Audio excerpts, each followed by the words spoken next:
Hello and welcome back to another episode of the Bunch of Nuts podcast. This is Dan here at Cass, and the Buckeyes have a massive, historic matchup this Saturday against the number 5 Indiana Hoosiers. This might be the only time in our lives we might be saying that.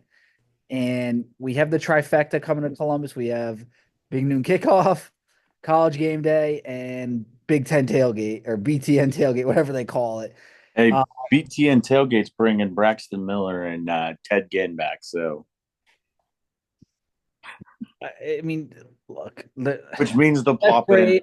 because their tailgate show is right next to Big Noon Kickoff. That means Braxton Miller and uh, Ted Ginn will creep their way over to Big Noon Kickoff. You would have to pay me to go to BTN Tailgate. I'm not gonna lie, but when the other two are in town. But all right, Buckeyes come off a massive win, not a massive win, but a good win against Yeah, Northwestern. We thought we avoided the injury bug. We're feeling good. The only injury that kind of came up with Jeremiah Smith. I thought at first it was the turf. I tweeted out, "Oh, it's the field," and I didn't realize the guy tried to gator roll him. Um, he when you tried to push him in the wall too in the one play. Yeah, it's just ridiculous. But then, unfortunately, the big news around town: Seth McLaughlin, starting center, done for the season. I feel terrible. My heart goes out to him. Um, and my heart goes out to him not just because his senior year's done.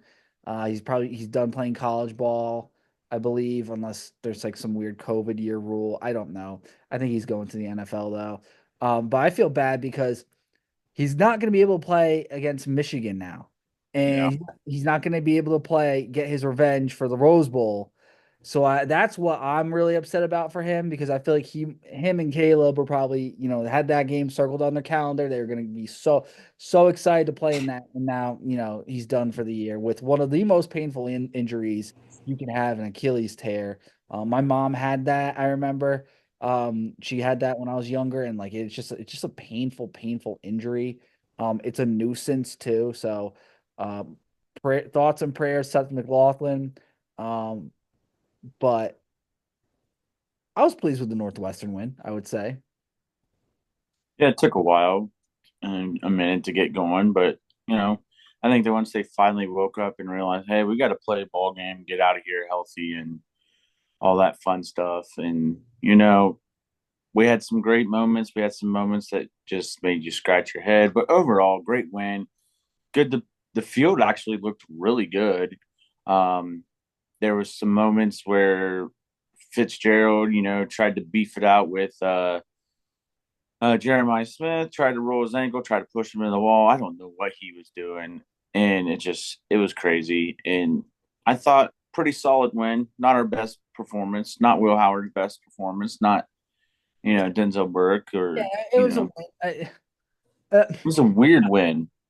I understand what Northwestern's receivers were doing because they like the first quarter, they were amazing.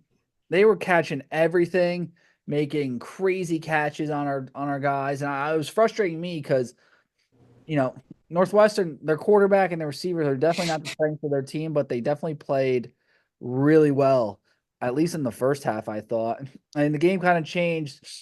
I kind of laughed on TV when right before they punted, it was completely like cloudy in Chicago, and you could tell on the TV that like the sun came out for when they were punting, and then Northwestern's punter like messed up the snap and everything, and then Caden Curry could have tackled him, but I think Caden didn't want to get a penalty, so he was kind of like trying to break down and not hit him too hard, and then we ended up getting the ball at the one.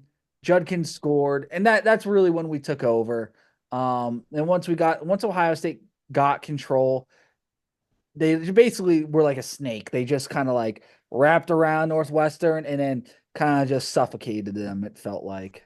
Yeah, for sure. And Sonny Styles probably his best game as a Buckeye. Yeah, I Uh, texted that too in the middle of the game. yeah, it was great to see him have his best game because he's gonna, we're gonna need it here on out. It was a good team win. and it was good for the Buckeyes just to get that off their back now. Yeah, they get it off their back. They get it done. I'm just happy they got a dub. I'm ready to give out some Buckeye Leafs. I mean, we don't have to really dive deep into this game. I think we No, kind of got the gist of it. My first Buckeye Leaf, Carnell Tate for sure. Awesome to see him ball out in his homecoming in Chicago. I predicted he was going to have a big day too in the Silver Bulletin prediction article that everyone does. I predicted he was going to have a big day. 2 touchdowns, which was awesome for him to see. And it's just a great story. Like, obviously, the hometown kid, his mom obviously tragically passed away, coming back to Chicago, having such a big impact. He absolutely gets a Buckeye Leaf for me. Sonny Styles kind of elaborated. Yeah. Sonny Styles gets my other Buckeye Leaf as well. Yeah. No, that makes sense. I'm going to go with on defense. I'm going to go with it's tough. It's tough, man. Go. Well, I'll go Jack Sawyer because he forced a fumble on the first drive, and he Yeah, had you the. could you could have went Jack Sawyer or Caleb Downs on that one tackle. But yeah, Jack Sawyer's a good one. My offensive one, Jeremiah Smith, just he's just a dog, dude. It just watching him play is so much fun. And Special. then Do we want to just give it to David Adolph, Yeah, he had a punt. He had a return, right? he had the punt block.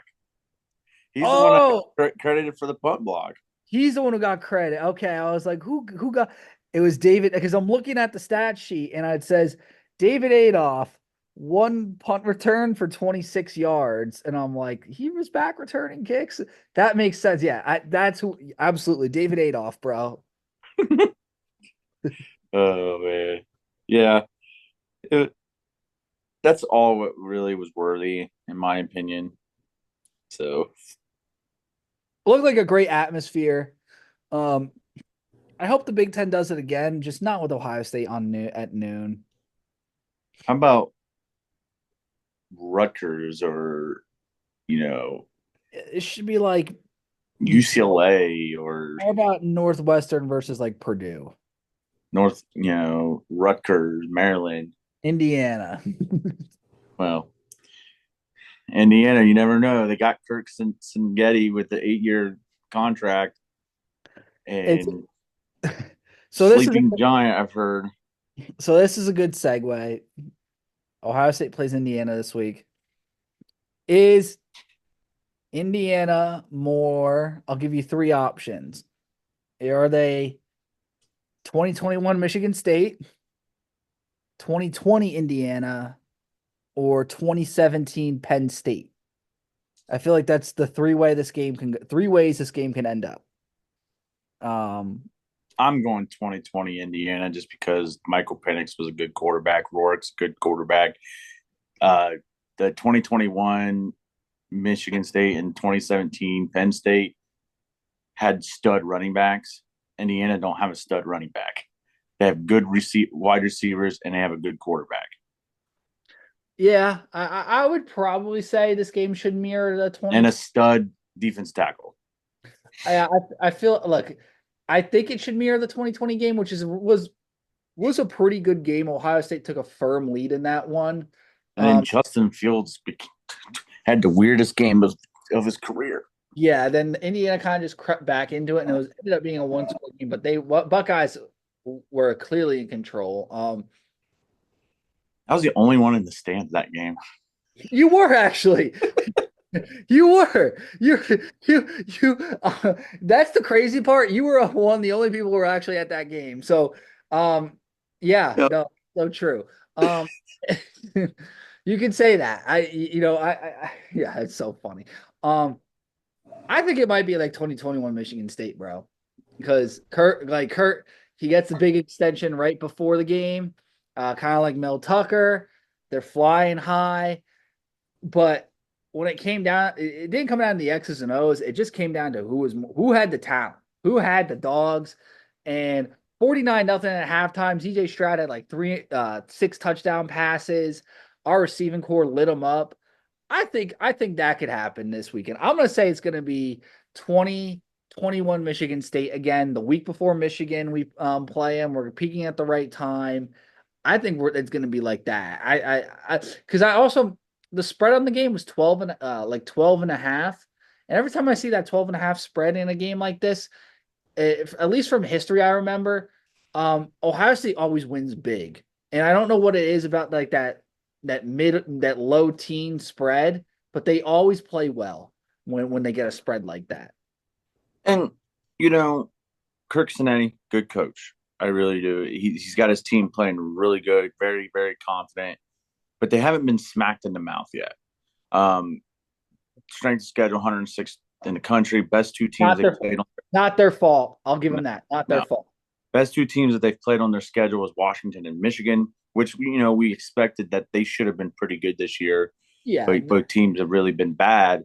Two teams that were in the national we championship. Saw after Michigan, Sharon Moore made adjustments in the second half. We saw what happens when you smack Indiana in the mouth. And just unfortunately for that team up north, actually, is it fortunately or unfortunately? Unfortunately, as a Michigan fan, let's say that Davis Warren is freaking terrible. If that team up north had like someone capable like Kyle McCord, or not, I wouldn't go Kyle McCord. Kyle McCord's definitely more capable. Okay, let's put it this way: if Michigan had Northwestern's quarterback with that offensive line, yeah, they beat Indiana. Yeah, Northwestern's quarterback was good. I was Jack Roush. Yeah, like his numbers going in the game were not good. And I watched him play. I was like, the cat's got talent. I'm like, how does he only have 5 touchdown passes on the year? So, like, if Michigan had a competent quarterback, they beat Indiana. Now, that was at home for Indiana. If you think about it, their biggest wins, Washington, Nebraska, Michigan, were at home. Yeah. They're coming to the shoe, baby. And I know Big Noon, a lot of Buckeye fans are hating noon games. This should be at 3:30 at least, 7 o'clock. But Buckeye Nation going to have to bring it this Saturday. And I tweeted it out. If you go to this game and you leave this game and your voice is not – I said if you don't have a voice, then you failed. But I'm going to go back as a little bit and say if your voice is not hoarse, you failed. You completely failed. I'm a little nervous about bringing Blake to the game because I'm just nervous that Blake is going to think I'm crazy from how loud I'm going to be and how obnoxious. Oh, so, I'm sure he'll be loud too. I'm taking my brother. He's going to be loud too. I'm glad we got first. We're in 3B. We're in the first row of 3B. So we don't have anybody in front of us. So we're going to be the ones that I'm going to tell people, I'm going to look at them and be like, dude, you better stand because I'm standing the whole game, and I don't give up. Good. No, we're sitting with Jesus up in 14C. But hey, the tickets, I'm not complaining because they're like $300 tickets right now. Yeah. So I'm psyched. I'm treating this as the warm up for Michigan. I mean, this game does have that vibe though, that big game vibe. It's obviously not the game, but it's the biggest game of the year in the horseshoe. It's the biggest game of the year, so second biggest game.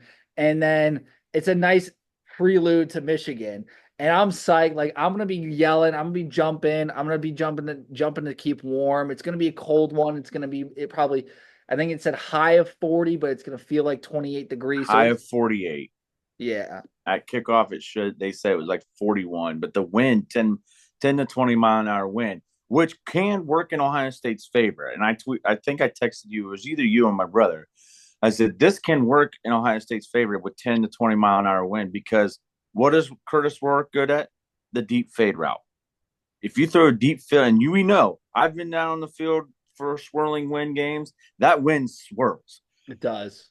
And that ball can get stuck in the air, and it could make Denzel Burke and Davison Igbinosun look real good. Also, shout out to both of them.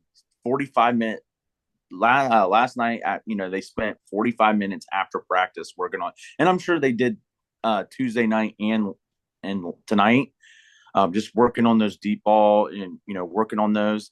Also, there's rumors that CJ Hicks has been working with Donovan Jackson on different blitz pickups and different, both of them helping each other. Like Donovan Jackson's giving him pointers on what to do if the tackle does this, blah blah blah.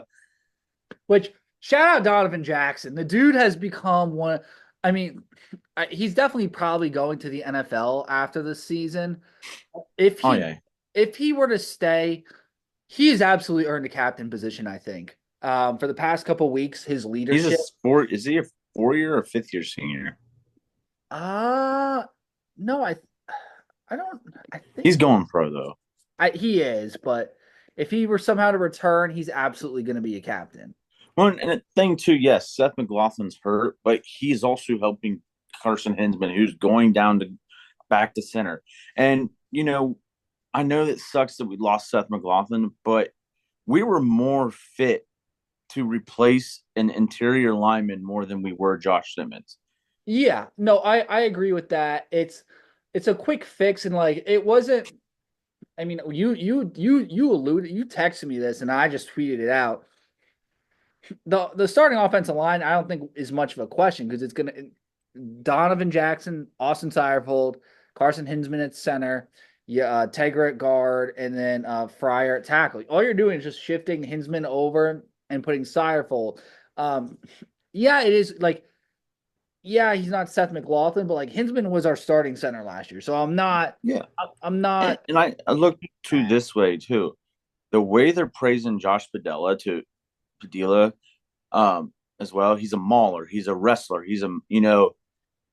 If things get wonky with Austin Cervell, we may make the shift, put Hinsman back down at guard, and put Josh Padilla in. I mean, yeah, the, no, I feel a lot better. I felt way worse when and they we can't forget about Luke Montgomery either. yeah, which I don't understand that because it's we've heard all these stuff. Oh, he's right there with Josh Fryer. Oh, he could be competing at guard, but he's not. He hasn't played at all. Like it's I don't know why. Like where the disconnect is, or maybe they're just telling stuff to the media to say it, and then I don't know. It doesn't make any sense to me. Yeah, I just think also you get Will Kazmarek back. What's that do with Jelani Thurman and the way he's been playing? G. Scott's been playing really well. Bennett Christian's been Wait, playing well. G. Scott's been playing. He's been coming on. I know he got a little banged up in the game, but he's okay. And this is where Chip Kelly, Justin Fry, and Ryan Day can scheme up stuff with their great backs. How good both running backs can block and pass pro. Will Kazmarek can block. Yeah, he may not be that 100% like he was with his shoulder, but getting Will Kazmarek back could be a blessing to help Austin Cervell if they do stump blitzes with Kamara, because they do have a good defensive line. Kamara, obviously, a stud, Really good. good Yeah, player, good really player. good player. Nice But warm up for next week. yeah, and I think the way Emeka Buka talked and say this, we had our best practice of the week, of the year so far. The offensive line, we have the guys right in place, and basically, and then Donovan Jackson say we wear the block over our chest, just because something like that, we wear the block O on our chest. This football team's ready, and they're tired of hearing, about Indiana. They're tired of hearing Coach Singetti say, "Google us," Google us. It's like it's time to humble these Hoosiers. It's time to humble these Hoosiers. I agree. Um, I will also say Indiana, they have a pretty good safety, Amari Farrell, 4 picks on the year. He's kind of like their ball hawk out there. He's also a pretty good player. Keep an eye on him. Indiana, I feel like on offense, like Curtis Rourke, he's obviously the key guy, I think. All the receivers though are really solid. There's not like a clear number one. I feel like a lot Mm-mm. of Surratt. I mean he is 685 yards, 6 touchdowns. Omar Cooper is second with 527 yards, 5 touchdowns. But then they have 3 other receivers who are over all between the 370 and 289 with multiple touchdowns. And their tight end Zach Horton has 3 touchdowns on the year. They have a lot of skill guy weapons, and like obviously they're a spread offense, so they can obviously spread it out and everything and get a lot of guys involved. And the running backs are not terrible. It's was it Justice Ellison and Tyson Lawton, 686 yards and 508 yards each, 9 touchdowns. They're just they get a lot of guys involved. Mm-hmm. So it's going to be important to play, I think, smart team defense. And, well, I think, we're going to have to make adjustments at halftime and really kind of figure out what they're trying to do. Um, but I like our secondary in this one. I think they're going to come to play, bro. Yeah. I think this is the game where, like, obviously, Igbinosun's been fantastic, I feel like, the past couple weeks. But I think Burke, he needs to show something, and I think he will. I think this is the game where he's gonna He needs to make a play in the first quarter to get that confidence. in the air. I see him because his coverage is always solid. He just never like turns his head or never He makes a just step needs to up. win the 50-50 balls. Yeah, he just he this I think this is the game where he gets it going. And I I want to see what they do on those deep fade route situations. Do they cheat Lathan Ransom over? Do they cheat Jordan Hancock over? Do they allow Caleb Downs to cheat over? Because obviously you don't. Caleb Downs is, that's the thing with Indiana. They got to try to game plan around number two, Mhm. and knowing that we have great players, but also alluded to this. Are we going to see the jack position, the rushman position with Caleb Downs? I mean, with CJ Hicks or Sonny Styles? I think Jim Knowles is about to dial up a bunch of stunt, some not I wouldn't say every play, but I think he's about to dial up to confuse Curtis Rourke. And I think the crowd's going to be a huge factor too. I think we're gonna see some stunts. I think we'll see some Caleb Downs on some blitzes too. So Yeah, like I do too. I could see them using Hicks, having Hicks kind of come off the edge and maybe forcing the tackle out wide, and then just having Downs come right through like on a delay. And it's like it's free, man. If the coverage holds up, that's a sack. I'm telling you. Yeah. Do we put a spy on Rourke? I think we do. I don't no, I wouldn't because he really hasn't. He's not a great runner. If you look at the numbers, he has on the season, like, and obviously it's college, so sacks kind of negative rush. He only has 17 rushing yards on the season and 2 touchdowns. His long run on the year, dude, is 12 yards. He's not. That's not worth spying, in my opinion. Until he shows that he can actually do something with his like. If he's showing that he's gonna beat us with his legs, then obviously make the adjustment and do the spy. But I'm not concerned about his rushing ability right now. Yeah. What do we do? What type of game will Will Howard be? And I think with Will Howard, I think we're gonna scheme up to beat Indiana. And I don't outside of Kamara and like you say the safety they don't have no real dogs on their defense. I think we're going to scheme up stuff to confuse Indiana's defense, and I think we're going to see a great Chip Kelly offense, and I think you're going to see a lot of quarterback mix runs, like kind of like we did with Penn State. And I think Emeka Ibuka is going to have a huge day. I could see that. I I just don't think they have anybody to cover all three wide receivers. I was just gonna say I think all 3 receivers are gonna have a good day. I think they finally got it was so important getting Carnell Tate going, and I feel like he's in a good rhythm. I think he makes a big play. I think he's had some really good momentum from last week. I think he makes a big play. Um, I think Jeremiah will obviously, Jeremiah will get his. He'll break a big play. He's unstoppable. I think our backs are gonna have a good day. I think Trey.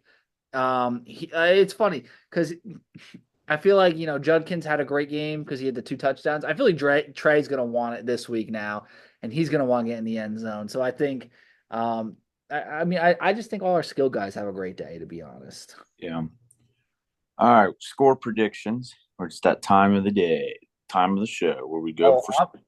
I'm saying it, man. I'm saying it, and I'm not afraid to say it. All righty. My prediction. And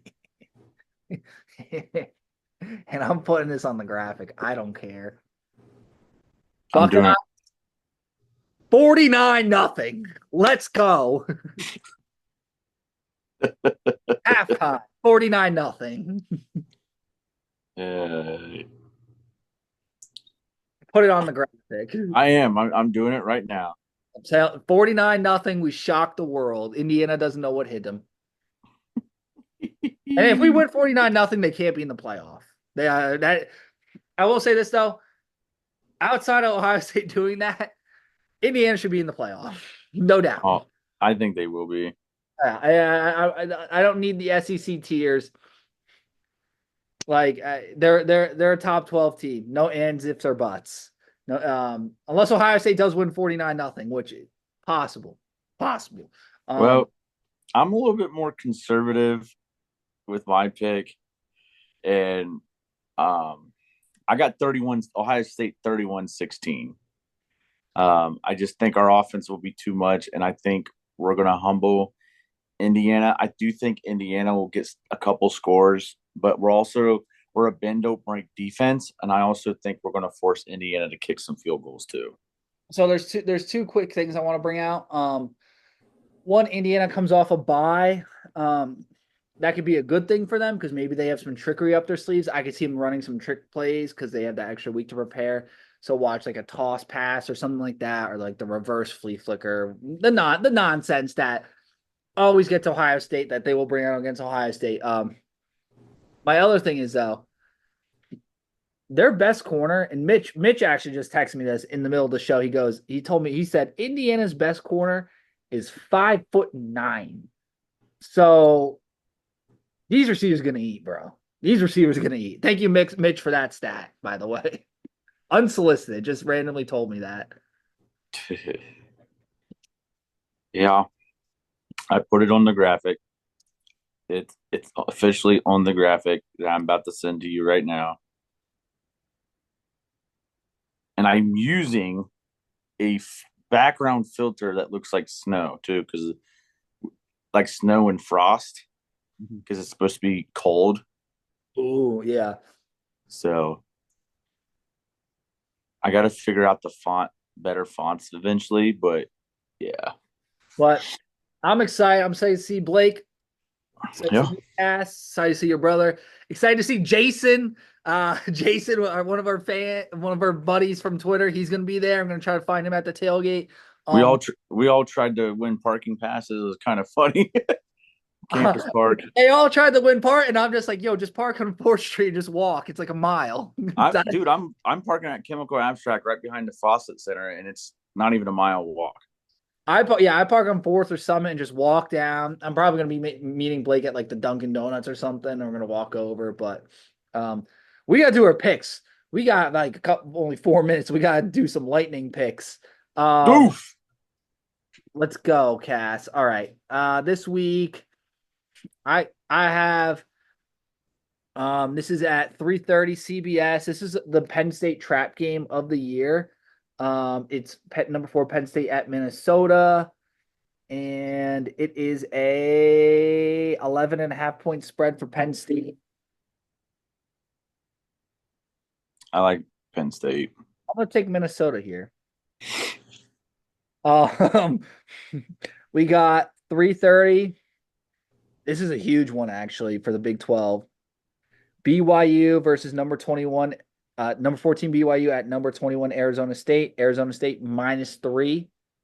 I love the way Arizona State's playing right now. Arizona State. Yeah, I love that running back they got, Cam, whatever his name is. And BYU's hurting, I think. And their quarterback BYU gets knocked out of the playoffs this week. Their quarterback got a little banged up too against Kansas. I just want to point that out. I got 7 o'clock nightcap. Number 19 Army at number 6 Notre Dame. Notre Dame's This is in Yankee Stadium. Oh, it is. It doesn't matter. I'm still going with Irish -14. They always whoop the service academies. I took Navy last time this year. I took Navy. I take Navy every time. I know Army's not Navy, but they're pretty dang Yeah, close. I got Notre Dame. Uh-huh. How many more we got, Cass? Two more, I think. Two more. I got. Do you want one? Do you have I one? haven't even looked at the schedule. It's been a week for you, bro. I'm just gonna say it, man. 3:30. Um, Number 16, Colorado at unranked Kansas. Colorado is only a 3-point favorite. I'm look, they're not good. The Kansas Big 12 championship dream is dead, but they are still a good team. They're still going to play spoiler. They are fighting for a bowl spot. I'm going with Kansas at home, knocking the Fighting Deons out of the playoff race. Alabama at Oklahoma. Alabama's 13.5 point favorite. Let's be real. Alabama is probably right now the most consistent team in the SEC. Here of late, they're playing probably the best ball out of anybody in the SEC. I do like Alabama covering that I agree. 13.5. Wow, I didn't take any underdog this week. And then rivalry weeks next week. And the biggest game of the year, UMass versus number 10 Georgia. Why do they do this? I hate how they play the FCS or these bum teams in November. It's such a joke. Well, Georgia's done playing in the SEC. That's They right. got Georgia Tech next week. That's a keep your eye on it one. I'm not.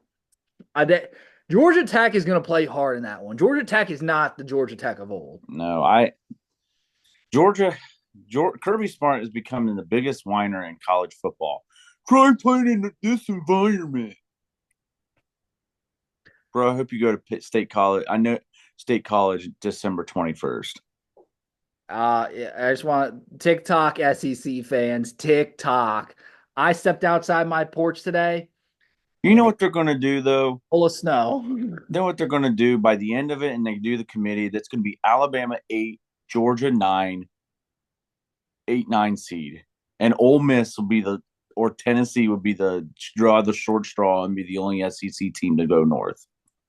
Yeah, yeah. No, there's going to be some shifting that happens last minute. I agree with you, Cass. Which, by the way, if Ohio State does get the 5 seed, give me Boise State and Colorado.